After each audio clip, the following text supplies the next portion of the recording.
Hello, hello. This is Christina Barr. You're watching Black Tea News.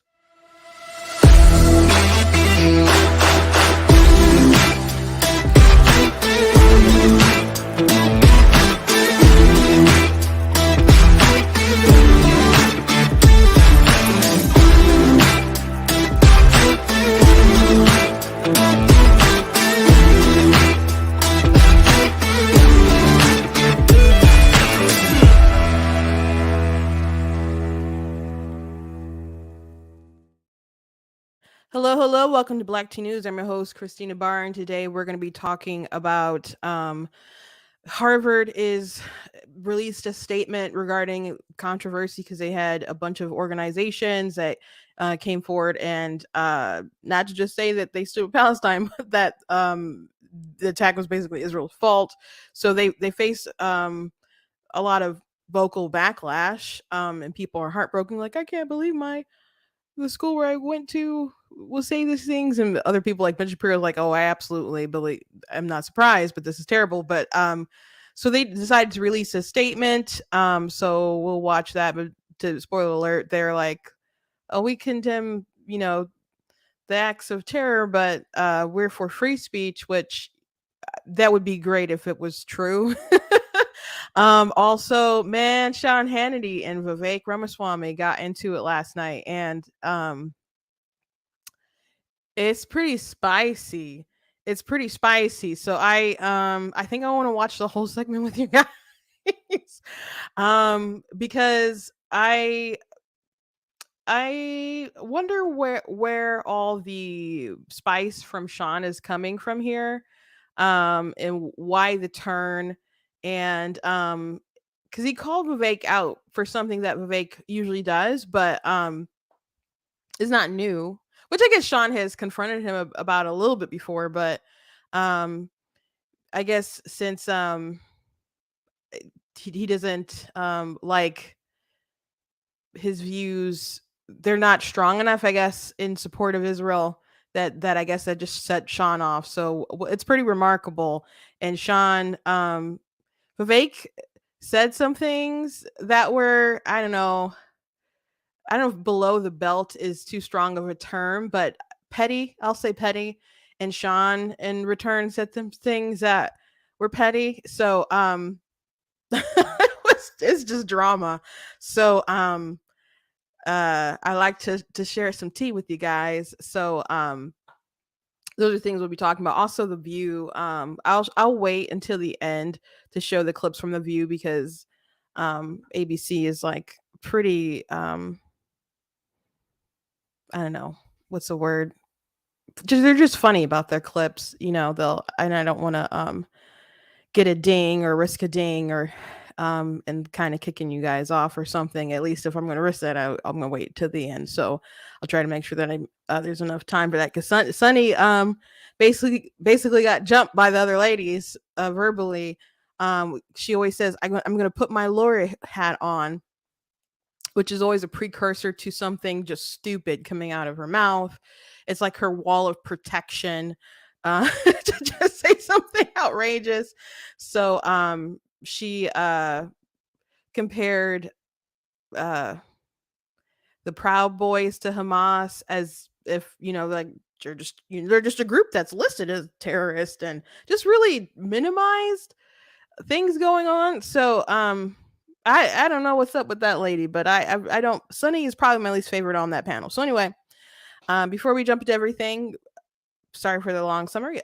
Please go to blacktnews.com, check out different content on my website, different articles, different videos, etc. If you like what I do here, please consider leaving a donation at blacktnews.com/donate. It costs to stream, it costs to run my website, all that stuff, so you guys can support in that way. I very much do appreciate it, and appreciate you.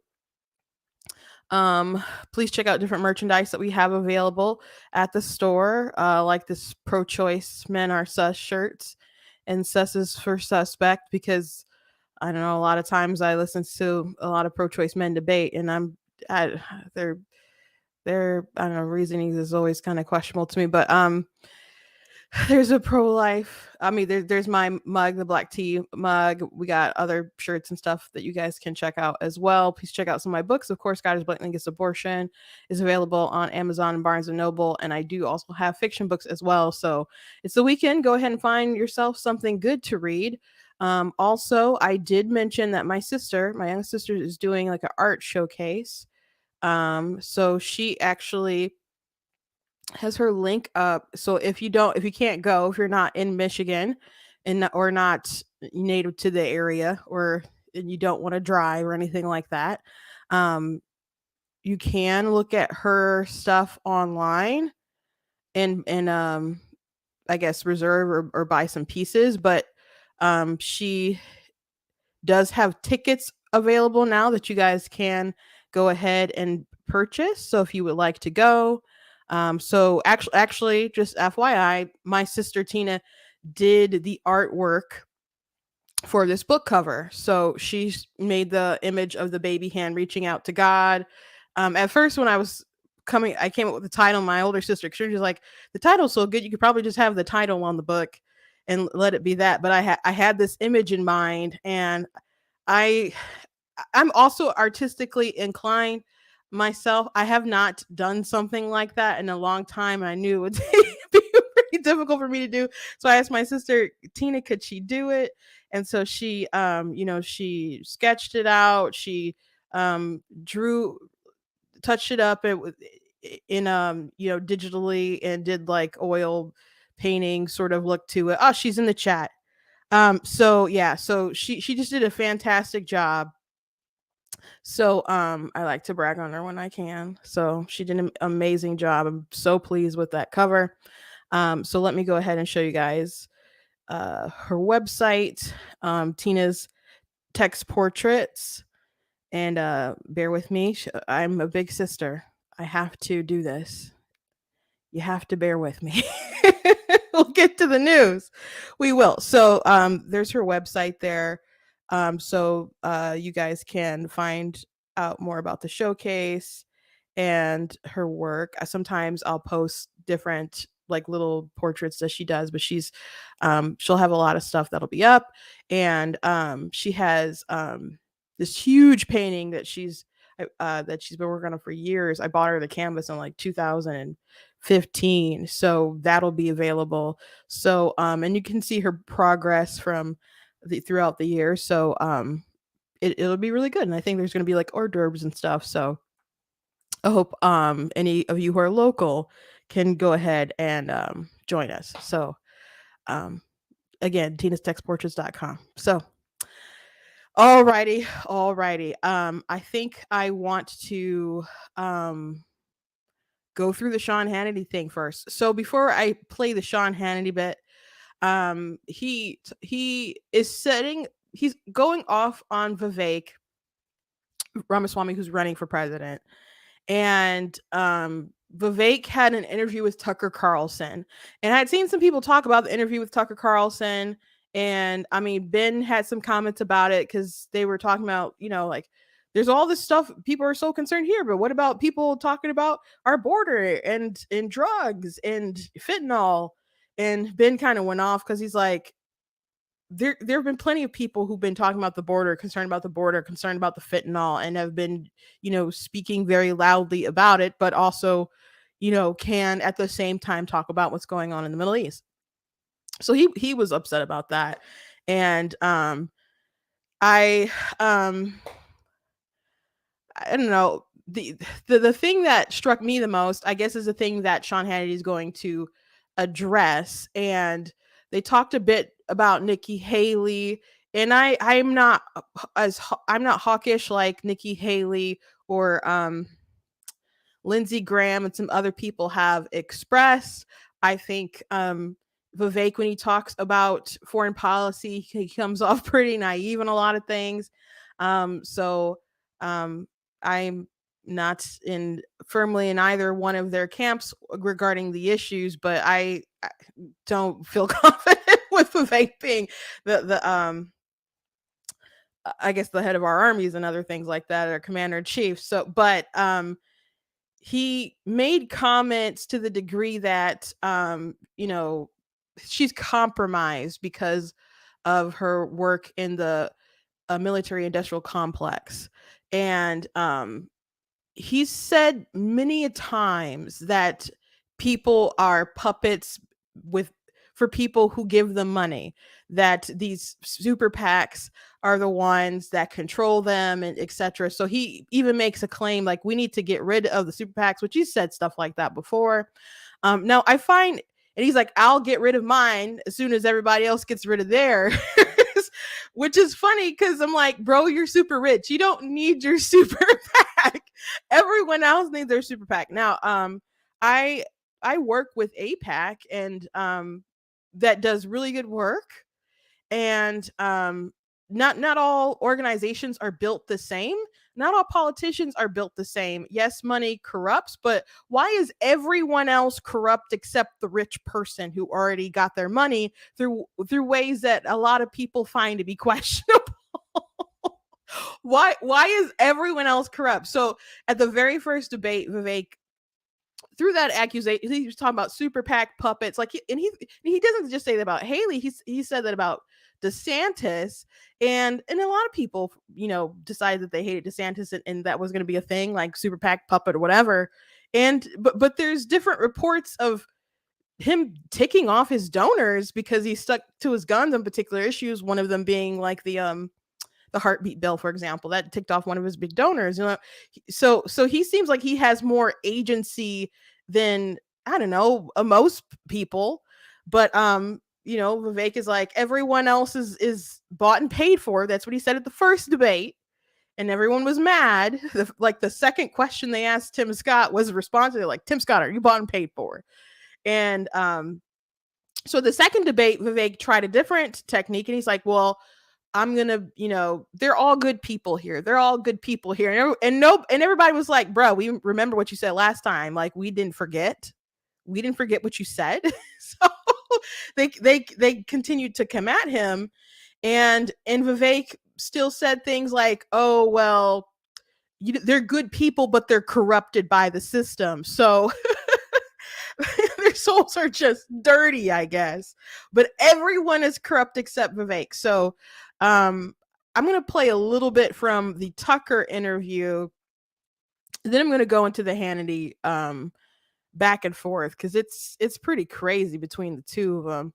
So I'm just going to play a little bit of the segment at the very end, if you guys haven't seen the full video, of when they talk about money in politics and getting them out. And by the way, there's so many people who say we need to get money out of politics, but most people who say that don't mean that. And it's really easy to say for someone, again, who's very rich, who has money. It's very easy for people like that to make such claims. You can run a very cheap, campaign where you don't spend a lot or spend next to nothing, decide to not raise much if you want to not have super PACs if you want to. But a lot of people aren't, super prone to jump on that train. So it says it starts at the segment at the 23 mark. So no decent person can watch the video, but still Tucker, please go ahead. Just thinking about the why on this, right? Because I think that for me, for a long time, looking at this from the outside, I'm not in the world of politics, or I'm in the world of politics now, but for like all 7 months before that, I'm looking at it from the outside, and you wonder why, right? It's a bit of a mystery when you see the Lindsey Grahams or the Nikki Haley's or the John Boltons or the other people of this persuasion, the Mike Pence's, the Chris Christie wing of this party. Being now in the sport, I think I do have a much better understanding for why it's played the way that it is. It comes down, in most cases, some people do have ideological commitments that are outdated, that are earnest, but a lot of it comes down to money, the corrupting influence of super PACs on the process. And I think that in the same frame of putting American interests first in our foreign policy, even when you think about a left-wing idea from 15, 20 years ago, heck, I'd embrace it now to say, get the influence of super PACs and mega money out of politics. I would be happy to tell any super PAC backing me to give money back to those mega donors and that I want to show up at your events or whatever, as long as Nikki Haley and Ron DeSantis and Tim Scott and everybody else parading in a political race as standing for their own views does the same thing. And that's not a panacea. It's not a fix-all. But when you understand that there are interests at work, I'll let them continue talking, but again, he says I'll do it if they all lay down their swords. Why don't you lead by example?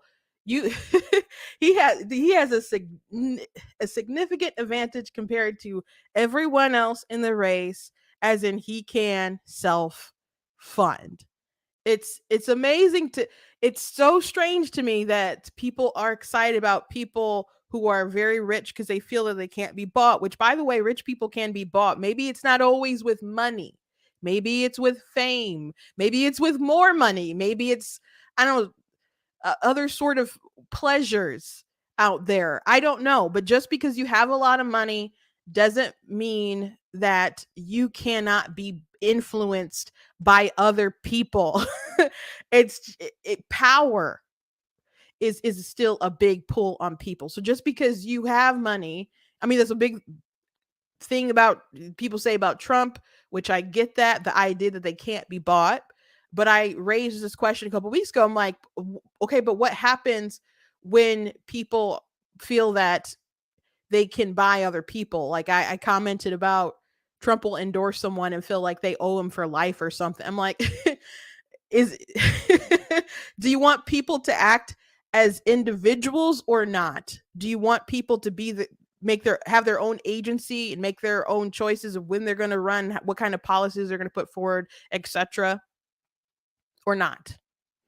So in this case of Vivek, he could just be like, I don't want any. He could denounce. There was a super PAC that was using Ron DeSantis's name. They denounced them early. They didn't raise much money and they had to end up closing shop or whatever.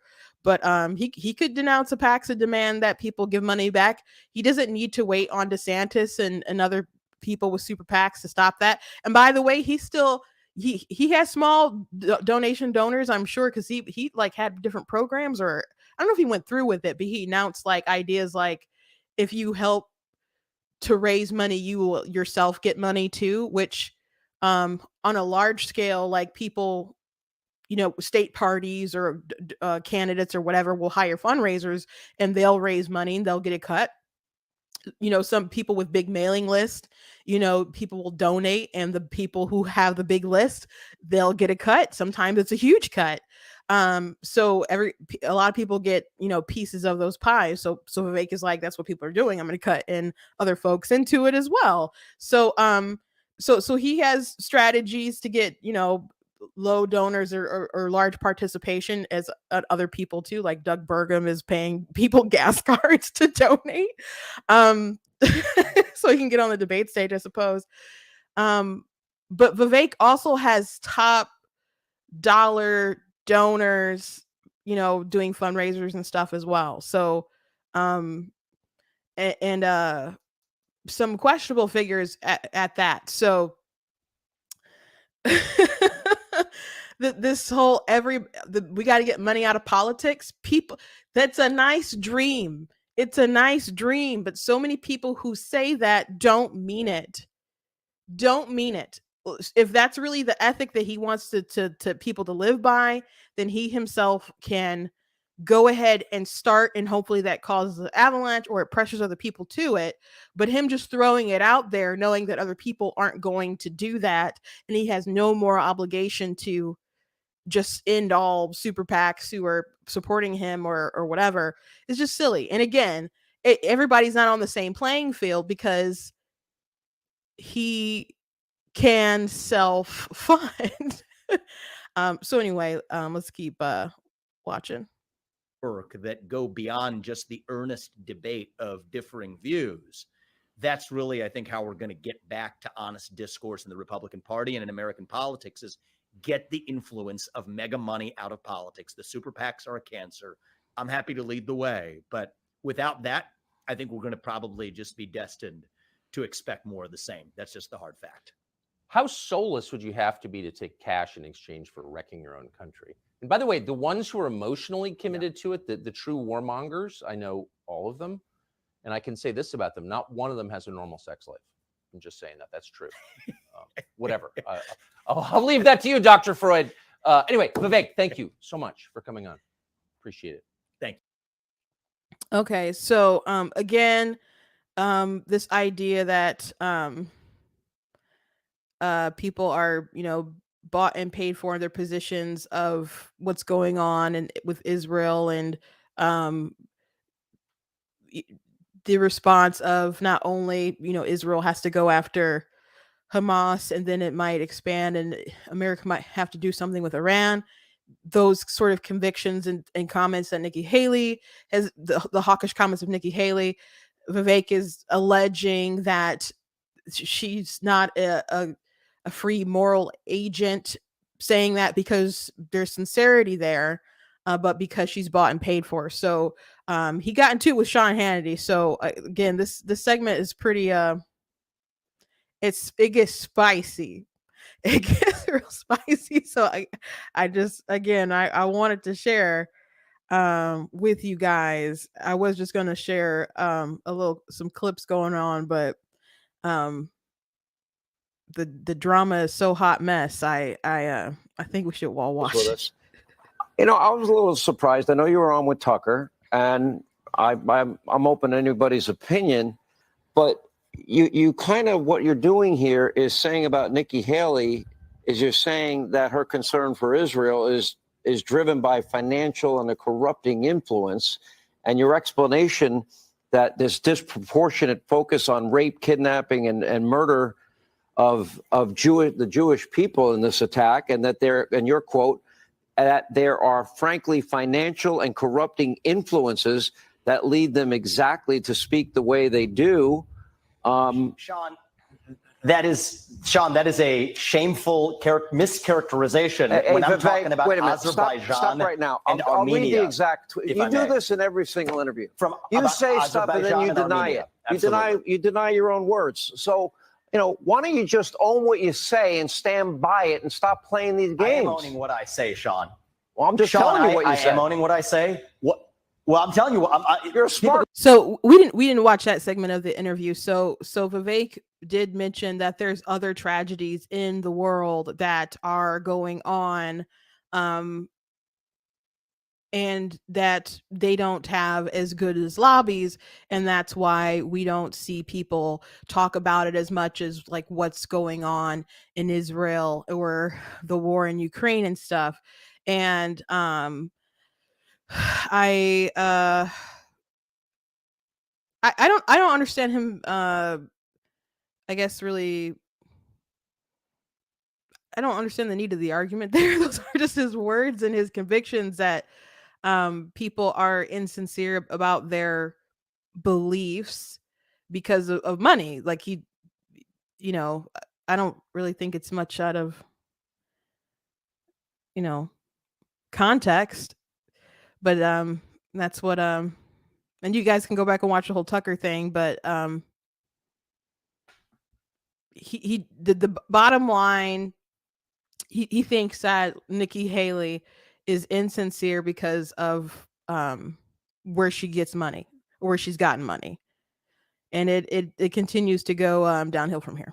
You can watch that Tucker interview on Twitter and X anytime they want. Yeah, I absolutely do. And so, Sean, maybe we have a debate that we need to have in our party. What's happening in Azerbaijan and Armenia was a separate discussion that I had, and I do believe that it is shameful that Azerbaijan is getting away with what they are because they have a powerful lobby in the U.S. But it is shameful to extrapolate that to the comments in Israel, where, to be honest, I have been crystal clear that what's happened is barbaric. It is medieval. It is wrong. And Israel absolutely said this since day one, say it now, has the right to defend itself to the fullest extent. Where I differ from other candidates in this field is that I also believe that this is Israel's decision to make. The U.S. should stand with Israel, but we need to be very careful not to enter a broader regional war in the Middle East. I have not heard a single. I have not heard a single Republican, Vivek. I've not heard a single Republican call for that. But I really want an explanation here. Actually, no. I want an explanation to the. Disagree with you. Can I finish?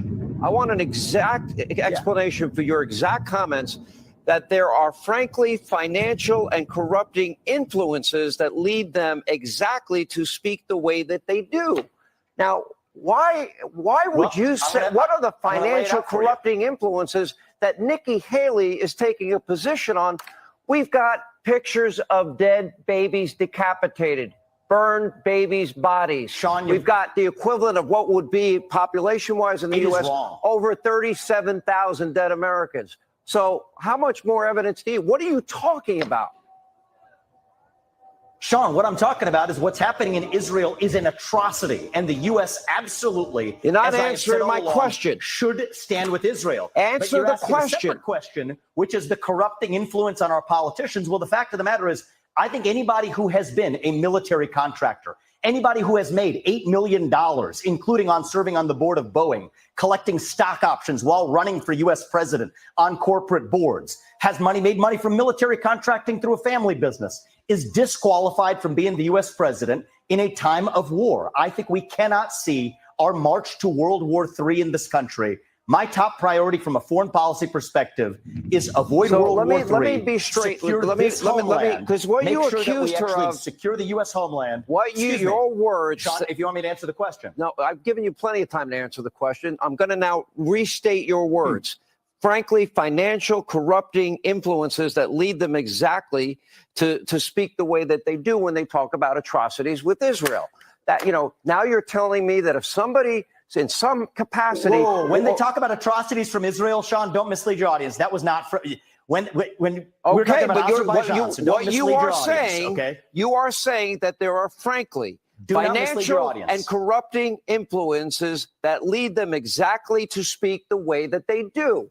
Now, if you're saying with those exact words of yours, you're not denying them again, are you? Those are your exact words. If that's what you're saying, my question is simple to you.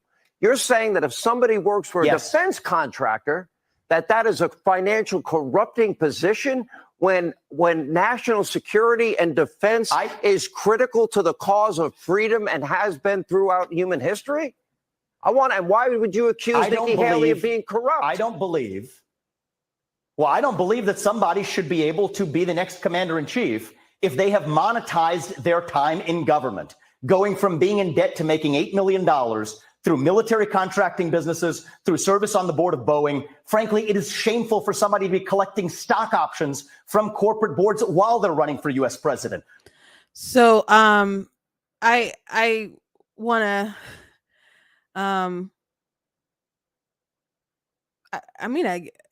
I think he's pretty clear about his position. He just thinks Nikki Haley is corrupt because she got a check.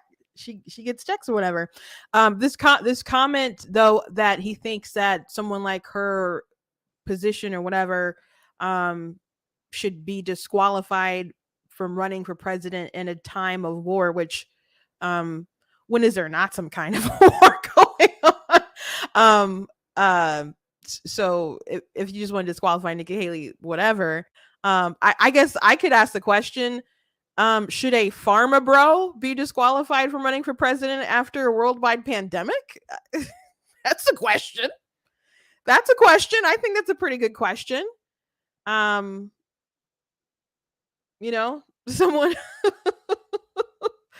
whose bread and butter came from that field. I think that's a good question. So it continues to get spicy.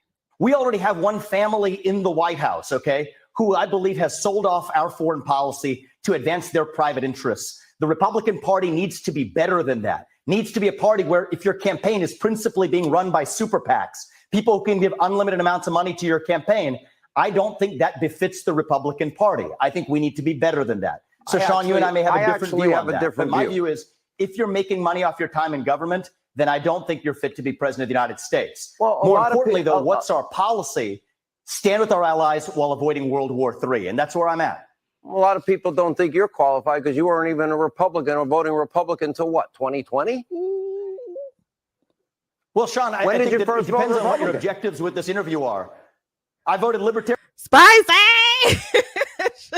Sean is ticked off. In my first election, I voted Republican in 2020. You're right. I'm not a partisan hack. I come in from the outside. Forgive you for your I'm an screw-up. independent-minded patriot who speaks It the sounds truth. to me like you. Well, so wait a second there. So Sean brought up his voting history. So he's from what I know has only voted in 2 presidential elections. One was Libertarian. What was that? 2004, I think. And according to Vivek, it was a throwaway vote. And he did not vote again in the presidential election until 2020. So that's, to me, that's a pretty long time to not vote and then decide, hey, I should be the president of the United States. That's a long time to not really participate in that way and then decide, hey, I'm going to run as a Republican. I want that nomination. Especially since one of his huge platform items is that you shouldn't be able to vote until you're 25 unless you like take the citizen test or whatever, or serve in some kind of way that he obviously didn't serve, public service. So I think he's a weird guy. I do. I haven't talked about Vivek in a minute.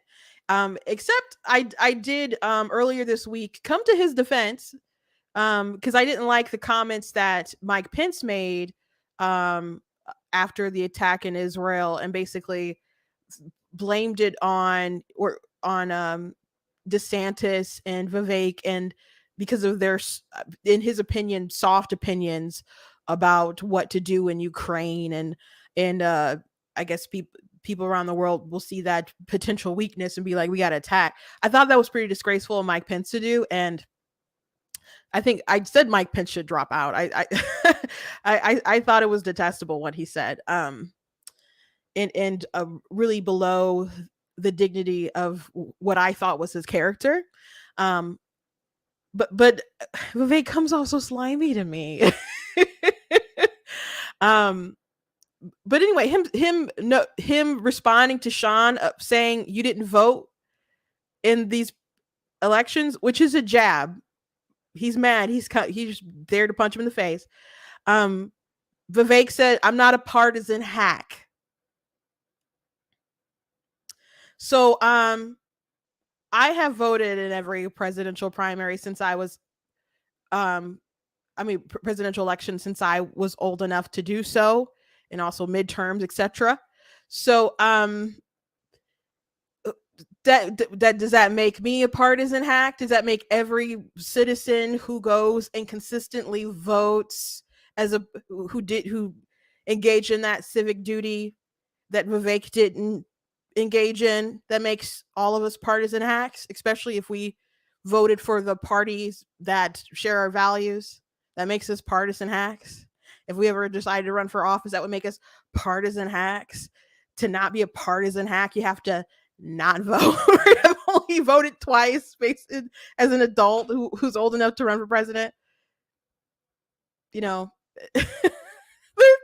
their faces on the screenshot really kind of says it all, you know, where we are with this back and forth. So let's finish this out. You just want to jump from the private sector yourself, where you made a lot of money. By the way, I applaud capitalism. I applaud successful people. Sean, I applaud you for being so transparent about your objectives. People working in the defense of our country, in the defense industry, are playing a vital role for the cause of freedom. So I don't really call it a corrupting influence or suggest that somehow that's a corrupting influence. I actually like the experience that goes along with working for defense contractors. But I've got to listen. One of the things I loved about that interview with Tucker, was we were actually able to have a thoughtful conversation and go deep into issues rather than this kind of political gotcha. The point is this. You go on these interviews. Yeah, I have nothing but nice things to say. But here's your problem. You go on these shows. People. He's gonna. What he's gonna say is like the clip that's going around. Where he really goes off on him, but he does that all the time, which Sean is about to like get to. He'll say like, "Oh, go watch the whole thing," and people quote his stuff, and he's confronted with it, and then he acts like it, like whatever, like that's not how it was. Which I think he basically explained his position. If you go back and watch the Tucker interview, I don't think you'll come away with a different position than what Sean is presenting, or even what Vivek is presenting right now. He thinks they're just corrupt. So I don't even understand his hostility or pushback to Sean's hostility, other than Sean is hostile, so he's responding back to him. But bringing up Tucker, he's like, "Oh, Tucker, we can have a free discussion or whatever." I don't care how much you like Tucker. Tucker is not really pushing back a lot with these interviews that he's been having, and with people, and I'm sure that he probably agrees a lot with what Vivek said in their podcast in that episode. But we talked about the interview he had with the man who claimed to have slept with Obama and did like crack with Obama and stuff, and like I mentioned how he brought up the fact that the man took a lie detector test, but he didn't bring up the fact, and this was in his monologue, he brought up the fact that he took a lie detector test, but he didn't mention the fact that he failed the lie detector test. And he just kind of took everything as gospel truth, didn't really push back. And similar situation with like his conversation with Andrew Tate, just he's asking questions, but he's not, there's not a lot of pushback. So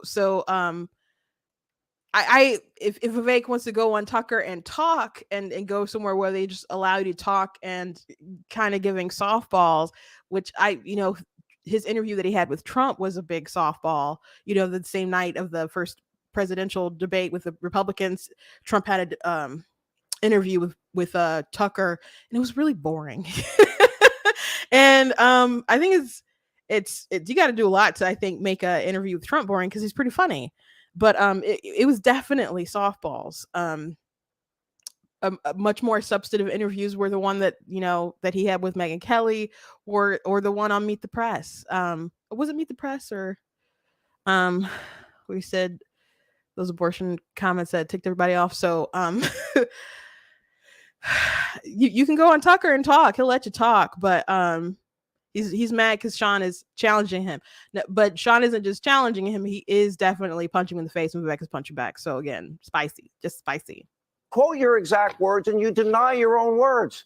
And I'm saying, if you're going to be a Sean, presidential candidate, and you're going to spend, I'm going to give you your exact words. Either own it, Sean, you have been sitting here for years talking about the fake news media. But you've played this all the time. I'm enjoying this. You have been laughing about the fake news media how many times for the last several years, and now you're buying the mainstream media narrative when you know how corrupt it is. I am following you. I am quoting your exact words. Are a problem. Did I not quote your exact words? Did I did I not quote your exact words? Did I quote your exact words? And Armenia? Absolutely. Thank you. About Azerbaijan, yes, you did. Time to go. About a different topic, Azerbaijan, where people should actually get their own information rather than filter through centralized media. I think it's asinine to think somebody that worked in the defense industry should not be qualified to be president. I think people that never held public office, like you, maybe they're not qualified to be president. Anyway, we'll come back. Ooh. Ooh. Now, I don't know if Sean still believes that, because he was pretty in the tank for Trump first time around, but I don't know, maybe. So I don't know if he's being fair to what he really believes there, or just wanted to do another jab at Vivek. But of course, Trump has experience now that he's been the president, but that got personal. That got heated. Vivek saying it was his comments were about a particular thing. Again, his attitude about Nikki Haley, he voiced clearly he thinks she's corrupt, and he thinks I played that segment at the end of the Tucker interview just to let you know that he thinks everyone who's attached to money I guess that isn't his in some way. If people give you a lot of money, these PACs give you, raise any kind of amount, he thinks there's corruption there. And I'm not going to repeat everything that I said at the get go. I don't want to go in a circle, but every Vivek acts like he's so good and he's so virtuous, and everyone else is not. He's the one who's going to tell you like it is, because everyone else is bought and paid for. He's the outsider, so he can come in and be honest with you. But that hasn't been the case. So anyway, that was spicy, guys. Very spicy. Okay, so let's talk about Harvard really quick. So Harvard issued out not the school itself, but there were different groups that had signed on to this letter that and we read the letter I think on Monday, and blaming Israel for what happened and the terrorist attack and stuff. So there were a lot of groups that signed on, and so Town Hall decided to write about the people who signed on. And so people started flipping out, and before they started reporting, I don't know if they got the idea to expose these students first, but there were some people who were saying, some CEOs and other people are asking information on who these students in these groups are. And so some people are saying that exposing these students is an act of doxing and cancel culture, and it's not right. Now, cancel culture can be all sorts of different things, but I think there's a big difference between digging back in your past from, like, I don't know, 10 years ago to see if you wrote, I don't know, something that was politically incorrect to get you fired from your job at Burger King or something, or get you to stop you from going to Harvard, which that happened to Kyle. Gosh, I can see his last name. I don't know how to say it, but he was one of the survivors of Parkland, but he's very much on the right, and he got accepted into Harvard, and they rescinded his acceptance because someone exposed something that he said in a chat when he was like 15 or something. So keep that in mind. Keep that in mind when I play U Harvard's response to all this stuff. So I think that's different than grown adults getting together and compiling a letter that basically supports a terrorist attack, which entailed raping of women, burning of babies, entire families, shooting babies in the head, people,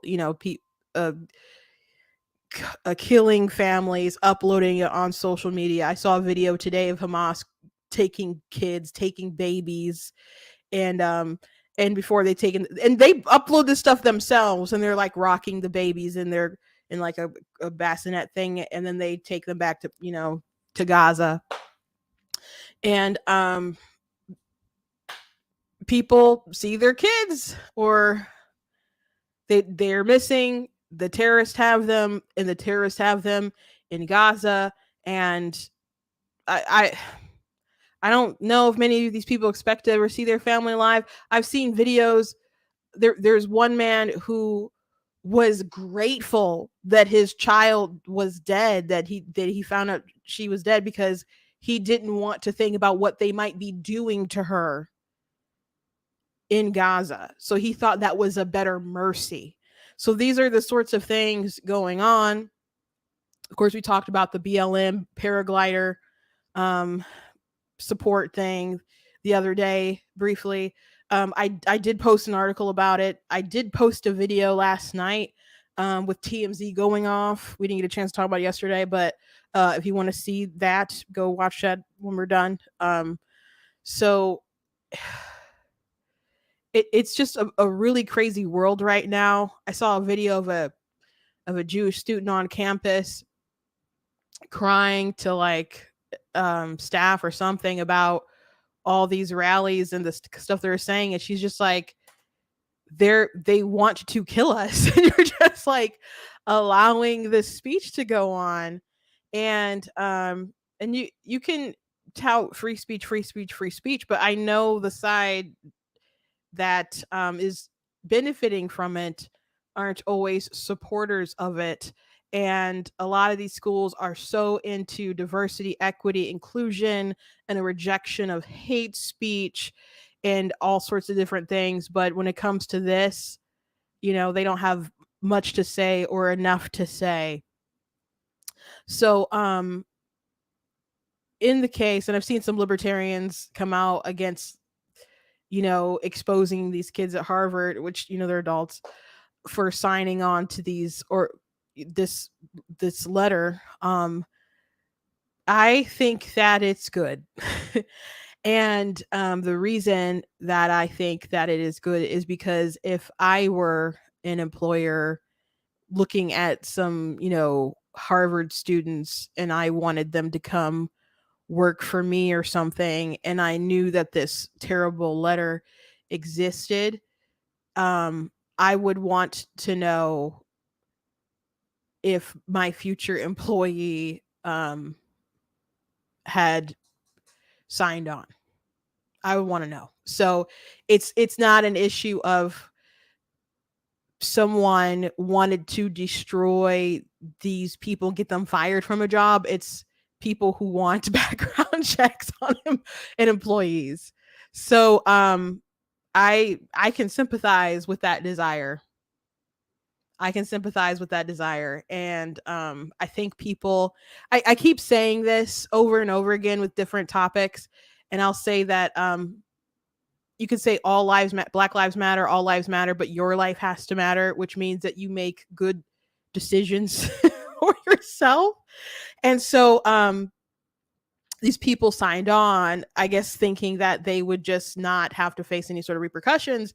And so once some CEOs and stuff started saying, I want to know, Town Hall was like, okay, we're going to look into this and we're going to expose some people. So some have recanted, and there have been some people who have who were part of these organizations who said that they didn't have anything to do with the letter, that and tried to get them to recant or whatever, and ended up withdrawing from the organization. And that's probably a good thing to do. And I think that's worth noting. Just because an organization does sign on to something doesn't mean that they got together and they had a meeting to everybody vote together and say, we're going to agree to this before it goes out. Like when the National School Board Association sent out a letter, requesting that the that the DOJ uses like the Patriot Act against some of these parents who come to school board meetings. That was a letter that sent outrage everywhere, and rightly so. But not everybody on the National School Board Association agreed to that. I think it was two prominent people, but people within the organization were ticked off and wanted some answers. So I want to give that context, but hopefully these people who are part of these organizations who did sign up, they will try to hold these groups accountable if they don't speak to them, and they will just dip out, because obviously they are extreme. And I would hope people wouldn't really truly want to be in them if they knew how extreme that they were. So in the wake of Hamas's brutal surprise attack against Israel, 34 Harvard student organizations recently signed a joint statement blaming Israel for the attack, expressing support of Palestine. We, the undersigned student organizations, hold the Israeli regime entirely responsible for all unfolding violence. The letter read. The apartheid regime is the only one to blame. Israeli violence has structured every aspect of Palestinian existence for 75 years. To date, the Hamas invasion has killed over 900 Israeli citizens. This is a couple days old. Of course, we know the number is closer to, it's over 13 now, but and at least 11 American citizens. I think the numbers, Is it 27 killed or 27 kidnapped? It's more than 11. Reports of Hamas raping Israeli women and videos of militants holding Israeli children in cages have flooded social media. In one violent spectacle, Hamas militants paraded the naked, dead body of a German woman through the streets of Gaza in the back of a vehicle. In some cases, Hamas terrorists even uploaded images of videos of the victims on the victims' own social media accounts. Despite such horrific brutality, the Harvard students groups offered Hamas their public support and blamed Israel for the murder and rape of its own citizens. Town Hall has identified the students, leaders of several of these groups. Their names are listed below. So they listed them below. Again, this is at Town Hall. If you're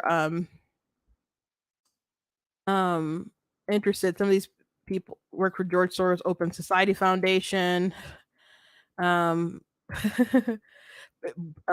worked as a paralegal in the Manhattan District Attorney for Alvin Bragg's office. Go figure. Alvin Bragg is the one who brought the indictment on Trump for the gosh, I forget. It was so dumb. I'm trying to remember exactly what it was. It was the first indictment. It was like campaign violation stuff that didn't make sense, that they said they didn't even want to prosecute before, and that most right left people said that it was a silly indictment, but I haven't talked about it in a minute though. The details of it, I have to look it up again. So I mean, you guys can go and read a bit. So they did strike out someone who ended up resigning. So I hope, you know, some of these kids, again, not kids, I guess, you know, kids compared to how old I am, but make better decisions about yourself and your life. Look in the mirror, or just look at the images of the sort of things that are happening. Look at the sort of things that are happening. And I'm working on an article. I should release it tonight and stuff, but I mentioned the fact that, and I think I played this video, if not yesterday, the day before, of a man from Dearborn saying that nothing is unprovoked in Palestine because of the occupation and the blockade, etc. And basically that's the arguments from these students at Harvard. But if it's warranted and Israel has earned all this violence, you're saying all that stuff is just is a just reason to rape all these women, to kidnap them, to continue to defile them, to rob babies from their cribs, to shoot them, babies in the head, etc. You're saying it's deserved, it's earned, it's unprovoked? Really? Because people have told me, like, oh, people do things when they're desperate. And I already mentioned this the other day. I'm like, you have a choice how you're going to respond in any type of situation, including oppression. And you can choose, you can choose to fight back and use violence. But there's a way to justly fight back, and it's not gliding into a music festival and gunning down people. It's civilians, you know. Be men about it and go, like, fight, you know, military to military or whatever. But what they did was evil and crazy. So but it's so insane how many people are, like, justifying it. And you can say, we're not justifying it. Yeah, you are. You absolutely are. So if these are their true convictions, and their ideologies are wrapped around this, if you're an employer, I'd want to know these things and be like, you know what, I don't want that crazy person contributing to the culture of my business. And I don't think that's such a crazy thing to say. I think this is far more serious than pronouns in your bio. I think that's far more serious. So no, I don't really think it's cancel culture. I think it's people made a request and they're making it a little easier for these employers who want to screen potential people. And you know what? There's lots of things I think maybe there should be some kind of index for. Like a lot of these people went to these BLM stuff and was, arrested for things that, they weren't even really, they let them go. And just, you don't want everybody to work for you, man. You don't. And you're like, they can change. They can. They can also work somewhere else. So some of them are, starting to have regret because it might impact their future. And it's good to know that there are consequences to bad actions. And again, I don't think this is the same as a kid writing a naughty word at 15. I don't think that's comparable. So anyway, Harvard has issued a statement about it, and it's not a great statement. Because they're full of it, and a lot of people know that they are. A lot of people know that they are not great bastions of free speech. So I'm gonna go ahead and play that, and then I'll commentate and move on. Intense pain and grief for a great many people in our community and around the world. I feel that pain and grief myself. As members of a university community, we have a choice. We can fan the flames of division and hatred that are roiling the world. Or we can try to be a force for something different and better. People have asked me where we stand. So let me be clear. Our university rejects terrorism. That includes the barbaric atrocities perpetrated by Hamas. Our university rejects hate of Jews, hate of Muslims, hate of any group of people based on their faith, their national origin, or any aspect of their identity. Our university rejects the harassment or intimidation of individuals based on their beliefs. And our university embraces a commitment to free expression. That commitment extends even to views that many of us find objectionable, even outrageous. We do not punish or sanction people for expressing such views. But that is a far cry for endorsing them. It's in the exercise of our freedom to speak that we reveal our characters, and we reveal the character of our institution. We can issue public pronouncements declaring the rightness of our own points of view and vilify those who disagree. Or we can choose to talk and to listen with care and humility, to seek deeper understanding, and to meet one another with compassion. We can inflame an already volatile situation on our campus, or we can focus our attention where it belongs, on the unfolding tragedy thousands of miles away. We can ask ourselves how, as human beings, we can be helpful to people who are desperately trying to protect themselves and their families, people who are fighting to survive. How we go forward as a community is up to each of us.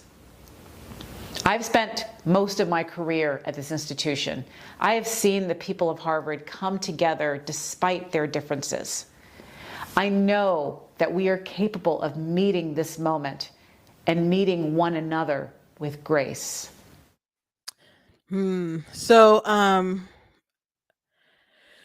no one believes you. Harvard is just not a bastion of free speech. There's a pretty passionate debate with Alan Dershowitz and Cornel West on Sean Hannity's show, and regarding what's going on in the Middle East, and very very passionate. And at the end of it, they're like, "Oh, you know where we couldn't have this debate? At Harvard." And Helen is like, "Yep, they would never let me go there." And then Cornell's like, "No, I can bring you guys, whatever." They don't want folks to go there. And Ben is like, "They wouldn't have me there, you know." Or even if they like let them, people, you know, agree to it, there'd be outrage, and I don't know, they might pull it or whatever, you know. They just don't welcome all viewpoints, and they don't meet every situation with grace. I mentioned what they did with Kyle, which a lot of people have brought that up today after seeing that statement. And you know, everyone knows that they discriminate. And they had to, you know, be met with at the Supreme Court to undo some of their discrimination. So they just don't want to come out and condemn the statements of those groups. And I guess I get it, but they I don't think this is the way that they would act if it was the other way around, to a group that maybe they're not particularly sympathetic toward. So nobody trusts them. Nobody trusts them. But what I do find interesting about a lot of these institutions that you're seeing a lot of anti-Semitism, and in institutions like Harvard with all the group letter, with the 34 groups signing on or whatever, people are really questioning these institutions, and I think that's good.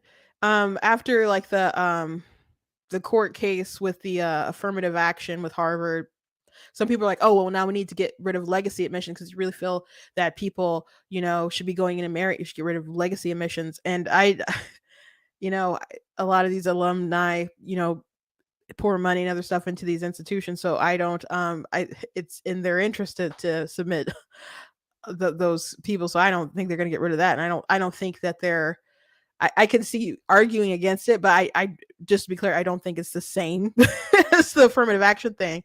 But I think the bigger question that people should ask themselves is, if you know these places aren't really giving the best to merit, like the best people get in, then is it that Harvard so much needs to change, or does your perception of these institutions need to change? If it's not really the creme de la creme, a bastion of free speech, or bastion, you know, where the best of the best go to compete and come out on top, etc. If that's not really how it is, then how the perception of society needs to just change and treat Harvard and these students differently. Don't treat them like they have some kind of Midas touch, you know, when they leave out of there, that the world is their oyster or whatever, or pearl, whatever the saying is. You change. I think they need to change, but for a lot of different reasons. But you change your opinion of them. Like, oh, Harvard, huh? Ooh. You know? And maybe if people have a different perception of them, they will get their act together. So I that's my challenge to people going forward. So last thing I want to mention before I play these clips from The View is that there's been a lot of discussion over the past couple days of how many babies were killed, and the means of how, the ways in which they were killed, and specifically how many were beheaded and how many were shot, etc. And really strange. People were questioning if it was a true story. It's been confirmed a lot. Some people are still denying it, at least with the babies being killed. Between how many were actually beheaded, do you really need to know that? But they were killed. And the military, the Israeli military confirmed it. Different news organizations confirmed it. Biden said that he saw it. Other people and, authority said that they saw it. You can choose to believe it or not. But there were some images that people started posting. Like Ben posted some pictures and as the evidence of, and Israel, showed some images. And then people started saying that those weren't real and they were AI. And there were a lot of big accounts on Twitter that were elevating that, including Tim Pool. And just wackadoodle land. Like there's an image with you guys can easily find these on Twitter. I'm not about to pull them up right now. And I may do a separate video with some of these tweets to just show you how ridiculous and immoral and other synonyms and stuff this conversation is, and the denial in real time is, and how harmful it can be. I'm not going to do all this in the live right now, but there was one image of a charred baby, and people were claiming that there's somebody posted a Photoshop, obviously, or AI generate whatever, of the same image, but instead of the baby being there was a puppy. And they're like, aha, the Israeli government took this from this image of the dog, and you can still see like bits of char like in the bag. I'm like, why didn't they clone stamp that out of there or something?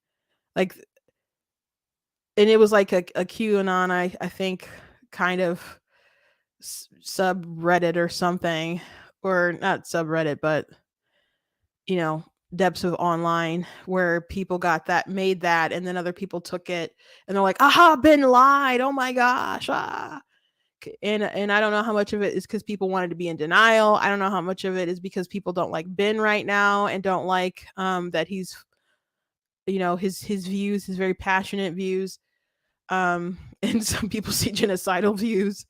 But so I don't know if it's flat out denial or confirmation bias leading them to these places where they're just embarrassing themselves. Like, oh, I put this in an AI generated chat, and it said that this image was fake, and then people put the same image or other images and that obviously are fake, and then they say they're real. So they're just unreliable. It's just unreliable. And you spread all that stuff, and then you just say that you're asking questions, and just try to leave it at that. But there was a tweet that I liked the other day from Comfortably Smug. I'm going to see if I can find it really quick. Because the thread was pretty funny, considering the dark situation, just to kind of sum up how silly a lot of these people are. Don't know how far back I'm going to have to go.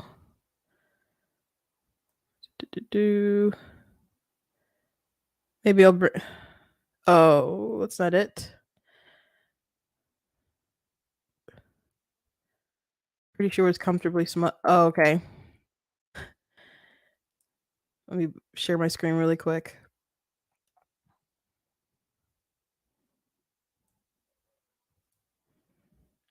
So here we have Comfortably Smug.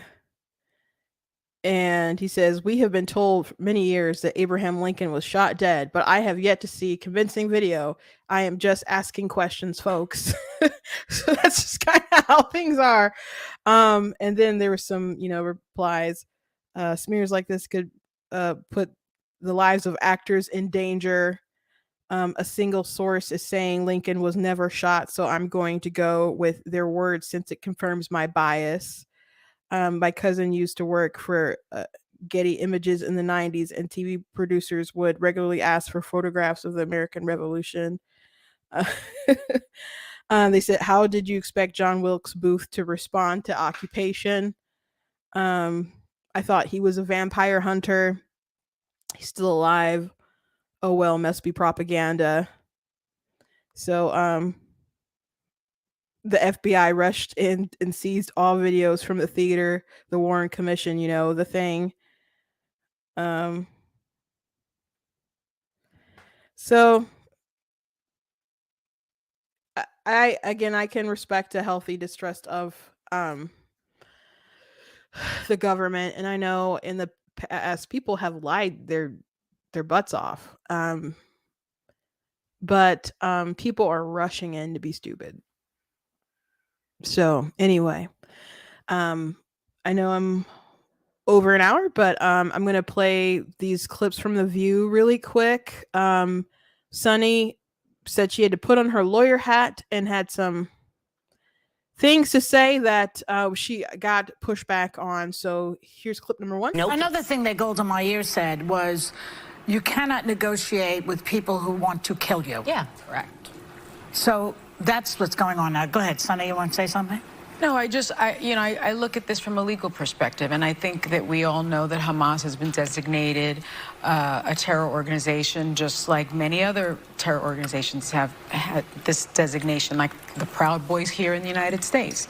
But I do think that what we need to remember is that there is an international human rights body of law, and when you look at that law, part of it is retaliation against innocent civilians collectively is also terror and is also a war crime. And again, those are not my words. Those are the words of the law. And the president of the European Commission, Ursula von der Leyen, said just last year when we were all talking about Ukraine, she said Russia's attacks against civilian infrastructure, especially electricity, are war crimes. Cutting off men, women, children of water, electricity, and heating with winter coming, these are acts of pure terror, and we have to call it as such.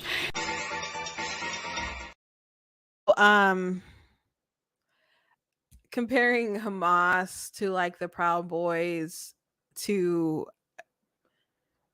I don't know, what kind of brainworms do you have? Like, again, she puts on her lawyer hat when she's like determined to say something really dumb to hide behind that, or well, to give herself like a position of authority, and then she just says something really dumb. They've been called worse than ISIS. The stuff they're doing is Nazi-esque. I mean, basically, they want to exterminate Jews. That's like in their charter. They're not the same. And is this just the brainworms from the repeated rhetoric of the worst threat is white supremacy? The worst threat is white supremacy. So you see all the atrocities the weekend, and you're like, well, I mean, Hamas is a terrorist group, just like the Proud Boys, or they're just labeled that way. There's some kind of distinction, right? If you told me the Proud Boys were in town, and you told me Hamas is in town, or Proud Boys are in one town, and Hamas is in another town, and I have which town? There's a fork in the road. I have to go on either side.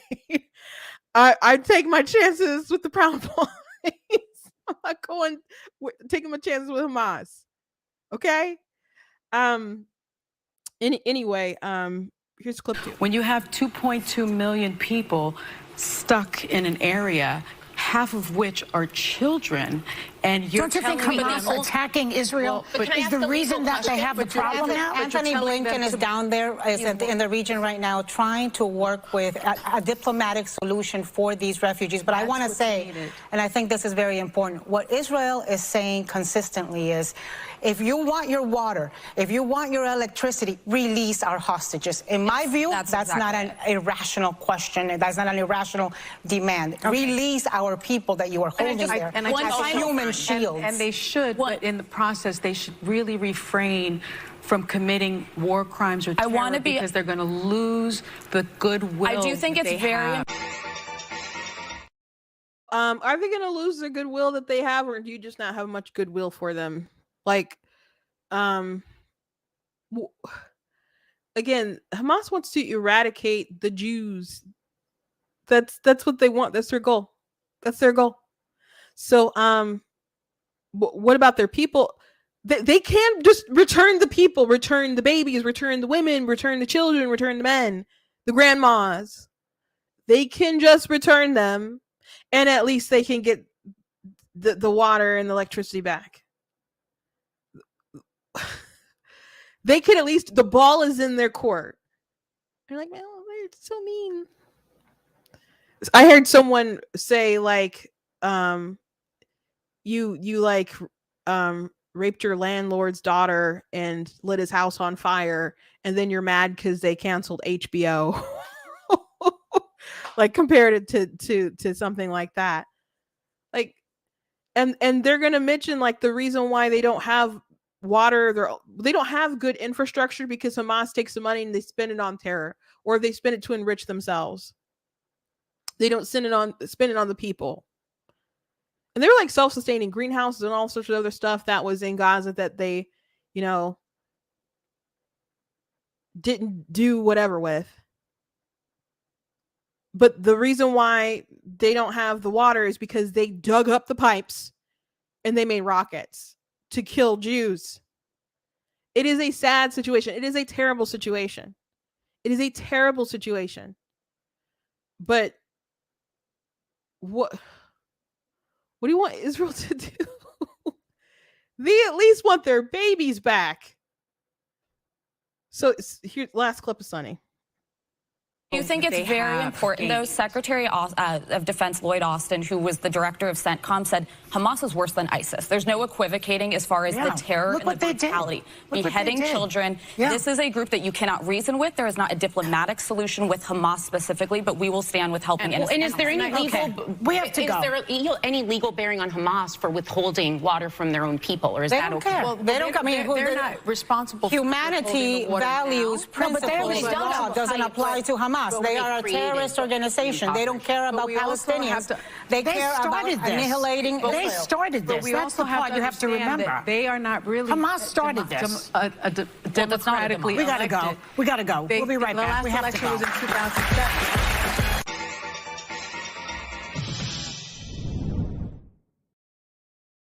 Boy, that's your friend.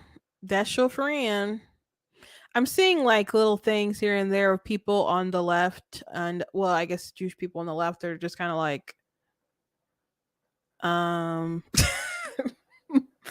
I'm concerned about people's responses who I thought were my friends and my ideological peers. The things that they're standing for or excusing, and Sunny is I mean, if there was a race for the worst one, they all compete. They are all strong competitors, man. But Sunny has probably said more things that have irked my nerves. Probably. Maybe. But I was glad that the panel got on her, and I don't understand the excuses. Release the hostages. But there's been different captured Hamas fighters and stuff that have said they take those hostages to defile them. So I don't pray for their protection and their preservation and stuff. But I don't know if we'll see if I pray they come back alive. It's just nothing that I can do. But anyway, thank you guys for joining me today. I hope you guys did enjoy the show. Please go to blacktnews.com, check out different content on my website, different articles, different videos, etc. If you like what I do here, please consider leaving a donation at blacktnews.com/donate. It does cost to stream, it costs to run my website, all the stuff. So you guys can support in that way. I do very much appreciate it. There's, different needs that we have and equipment and other things that I need to get. And so if you can help, I appreciate it. If you're watching on Facebook, you can still give stars and stuff, but it's over, so super chats isn't really thing, but you guys can still give thanks and stuff. Or there is a link that you can go directly to the website to give if you like to check out different merchandise that we have. available on the store, like I'm Not the Victim That You're Looking For shirt, and other things. You guys can get the You Are Not That Special, people like that as well. Check out some of my fiction books, like my series here. This historical fiction fantasy books that take place during the American Civil War. So imagine like X-Men meets the American Civil War. It's a really cool story. So check that out. I have a book, Slay Your Fear, How to Overcome a Spirit of Fear, that's available on paperback and Kindle.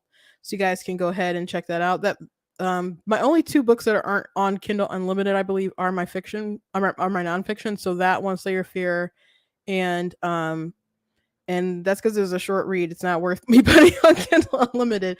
And of course, God is Blatantly Against Abortion. That's available on paperback and ebook if you guys want to check that out. And again, my youngest sister is the one who did the artwork for it. I do again want to mention that she is having a showcase on December the 2nd. And we're in Michigan, so that'll be in the Oakland County area. So if you want to go to tinasexportraits.com, you guys can find her stuff and buy a ticket, and hopefully you guys can come.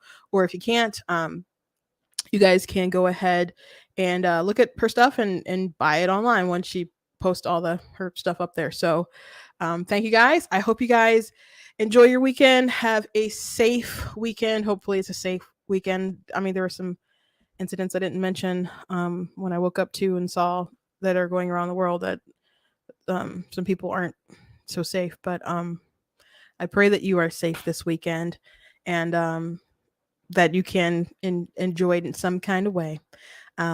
My sister's having a baby shower, so that's what I'm doing this weekend. So God bless you guys, and I'll see you on Monday.